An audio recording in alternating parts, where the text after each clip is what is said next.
Suvanov, Ne'matjonov, Jumanazarov, turuling uchrang. Kecha ish haqida gaplashamiz. Ha, shular. Xo'p, xullas darsni o'zim o'taman. Bugun darsimiz vijdon.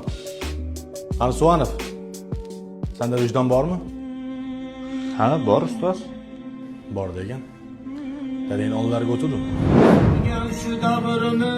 Qariyapmanmi? Charchab qolyapman.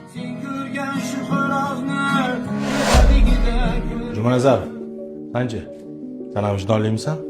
Ha ustoz, hamma vijdon manda-yu. To'g'rimi? Demak, hamma vijdon senda. Dadang ishxonasiga hech borganmisan? Hamma umidim mana shu o'g'limdan. Ne'matjonov. To'xta. Sani vijdoningni o'zim aytaman. O'g'limni yolg'iz boshim bilan katta qilyapman. Ulg'ayganda mehnatlarimni rohatini ko'raman. Senlar darsdan qochib, o'qimay yurarsalaring, ota-onalaring yaxshi yashayman orzusi bilan bu dunyodan o'tib ketadi. Eslaringdan chiqmasin. Ota-onasini boqolmaydigan erkakni erkakman deyishga haqqi yo'q. Mana, eshik ochiq. Xohlasang darsdan qochib ket. Bu yog'i vijdoningga havola.